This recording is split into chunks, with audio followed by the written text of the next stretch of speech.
Imagine saving up for months. You cut back on weekend trips, you turn down dinner plans. You do all of this just to drop 600 bucks on a shiny new Gucci belt. You wear it out for the first time. Your chest is out and you feel incredible. You walk past a guy who is a verified billionaire. His daily interest accumulation could buy the entire boutique you just walked out of. You expect a tiny nod of recognition. You think you share a mutual understanding about the finer things. Instead, he catches a glimpse of that massive, polished double G buckle. He looks away, and he hides a smile. Look, it sounds blunt, but it's a fascinating quirk of modern sociology. That giant double G buckle isn't acting as a shield of high status. To the ultra-wealthy, it works as a visual marker, showing you're right in the middle class. You aren't flashing a symbol of exclusive membership. You're showcasing a brand's entry-level product. Today, we are tearing into the petty, deeply psychological world of wealth signaling. We are breaking down a landmark study out of USC Marshall to figure out exactly why the real 1% view massive monograms and loud designer streetwear as a corporate trap. More importantly, we're going to look at what they are actually dropping thousands of dollars on instead. Here is the thing. The ultimate power move in modern high society is spending a small fortune to look like you dressed from a basic clothing rack. To really understand why a billionaire isn't impressed by a giant logo, you have to stop looking at fashion as art. Start looking at it as an evolutionary social map. In a famous study published in the Journal of Marketing, researchers analyzed how different social classes buy luxury goods. They broke consumers down into separate tribes based on two variables: how much wealth they actually have and how much they care about displaying it to the public. Let's focus on the two groups driving this entire conflict. First up, you have the parvenus. These are people who possess massive amounts of wealth, but they also have a heavy need for the public to recognize it. Think overnight tech founders, crypto influencers, lottery winners, and athletes who just signed their first massive contracts. They have the cash, but they don't have the historic status. So, how do they build an immediate wall between themselves and regular people? They buy the loudest, most logo-heavy stuff humanly possible. It's the visual equivalent of walking into a room and letting the brand name do the talking before they even open their mouths. Then, you have the patricians.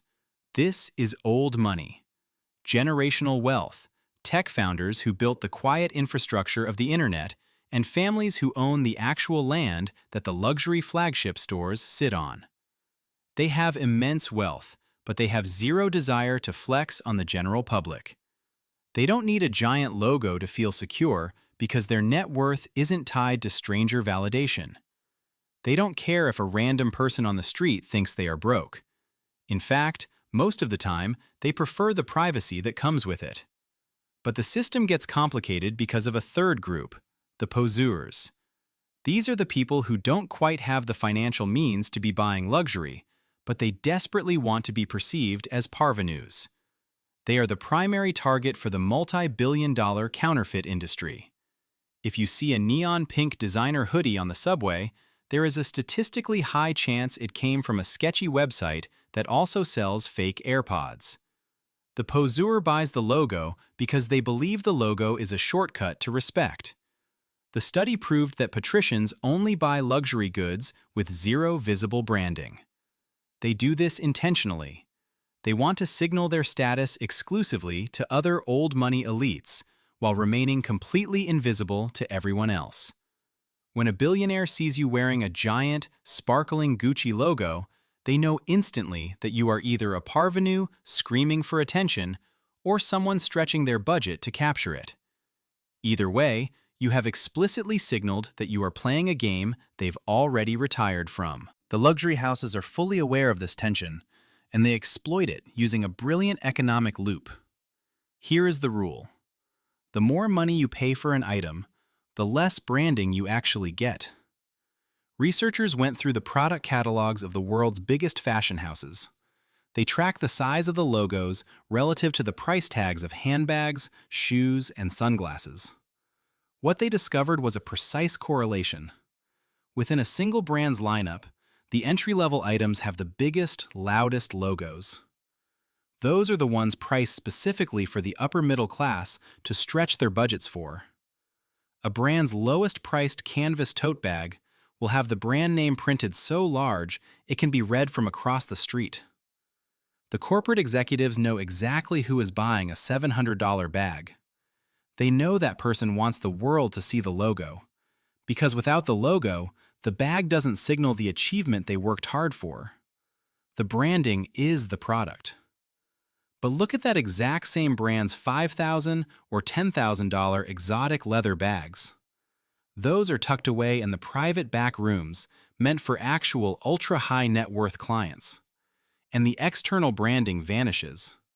The logo is reduced to a tiny, unpainted stamp hidden on the inside zipper or embossed under a pocket flap where no one else will ever see it. Luxury brands charge regular people a premium to act as a walking billboard, while they charge the ultra-rich a massive premium for the privilege of privacy. It is an internal corporate double game, and it works perfectly.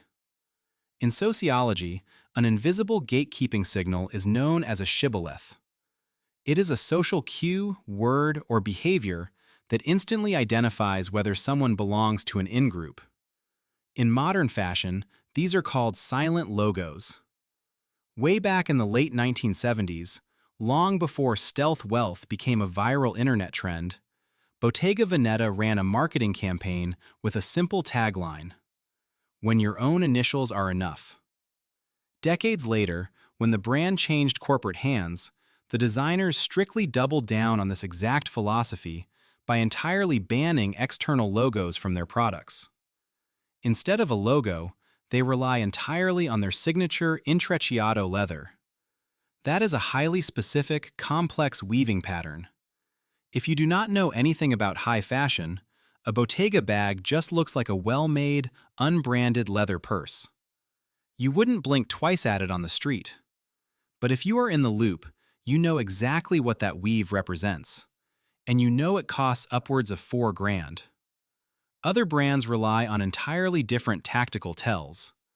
Brunello Cucinelli's profits have been skyrocketing globally because they sell the peak of the old money aesthetic without ever printing a logo on a sweater. Instead, they trim their garments with microscopic, custom-engineered gunmetal brass beads known as monili. To the untrained eye, it's just a nice metallic trim. To a billionaire, it's a flashing green light. Then there is Loro Piana. They will happily sell you a plain, ordinary-looking brown utility jacket that costs upwards of $20,000. It looks basic, but it costs a fortune because it is crafted from vicuña wool. That is a rare South American animal related to the alpaca. Under strict conservation laws, these wild animals can only be shorn once every 2 years, and that yields just a tiny handful of usable fiber each time before they are released back into the mountains. When two multimillionaires meet, they aren't looking at a plastic triangle on a nylon backpack.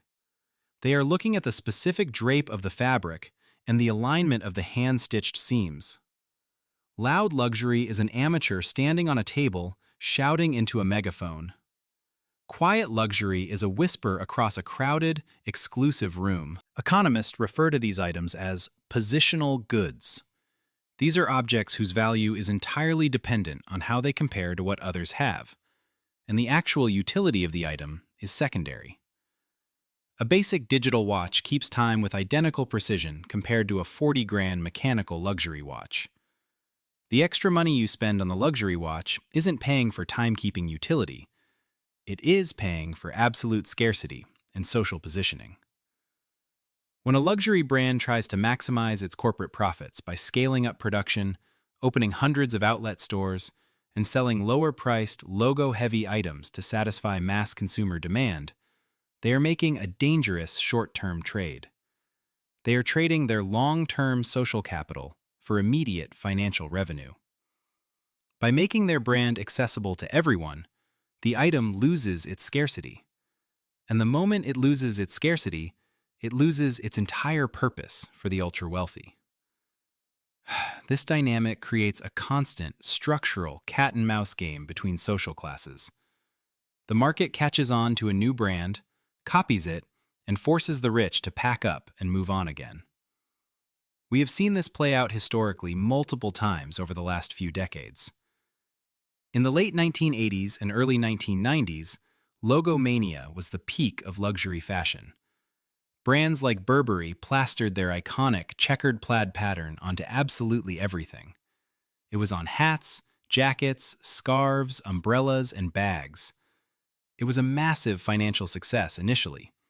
But by the early 2000s, the brand had expanded so aggressively into mass consumerism that the pattern became heavily adopted by rowdy football culture and working-class youth movements across the United Kingdom. By 2002, you didn't see the Burberry plaid on the decks of mega yachts. You saw it on rowdy fans throwing plastic chairs outside a pub in Manchester.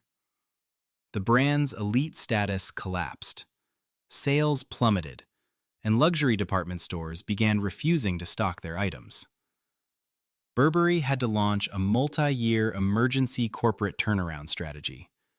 They had to physically remove their iconic pattern from 90% of their product lineup just to slowly salvage their reputation among the global elite. The exact same corporate tragedy befell brands like Coach and Michael Kors in the 2000s. They made hundreds of millions of dollars in short-term revenue by selling accessible, mass-produced bags with massive logos to mid-tier department stores and outlet malls worldwide. But in doing so, they shifted their status away from high-net-worth individuals. Once a brand becomes affordable and widely visible on every street corner, it becomes invisible to old money.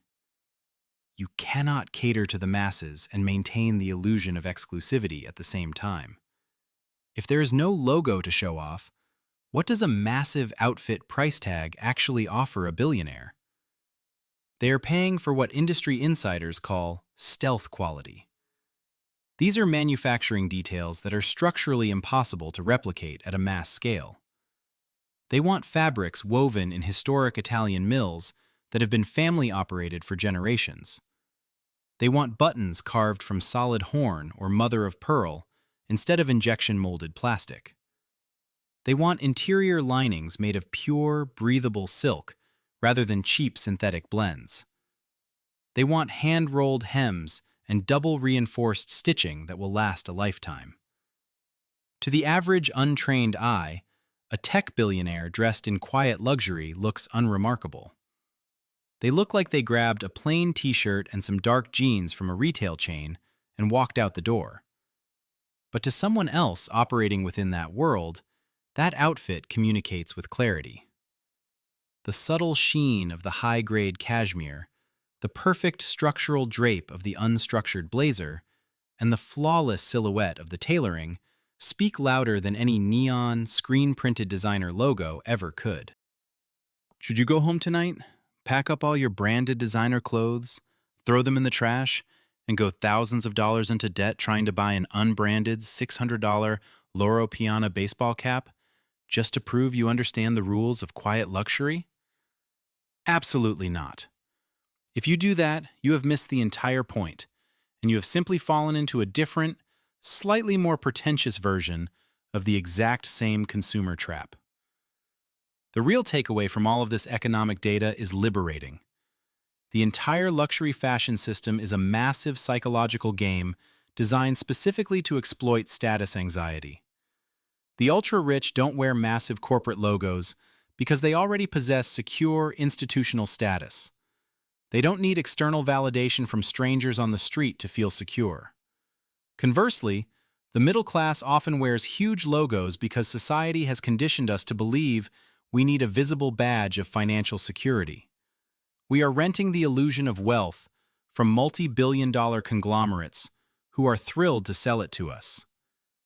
But true style, actual confidence, and real financial intelligence have nothing to do with turning yourself into a free billboard for a luxury conglomerate.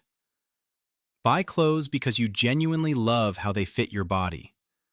Buy them because you appreciate the comfort of the fabric, the design of the silhouette, and how they make you feel when you look in the mirror.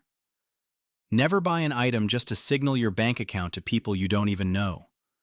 Because ironically, the harder you try to look rich through loud logos, the easier it is for the truly wealthy to see right through the act.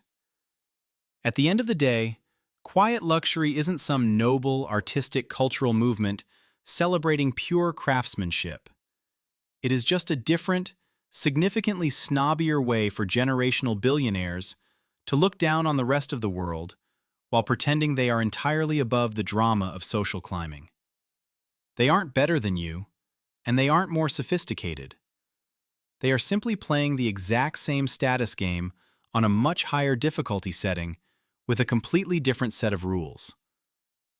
If this deep dive made you look at your own closet a little bit differently today, hit that like button. It genuinely helps the channel grow and allows us to keep making these breakdowns. See you in the next one.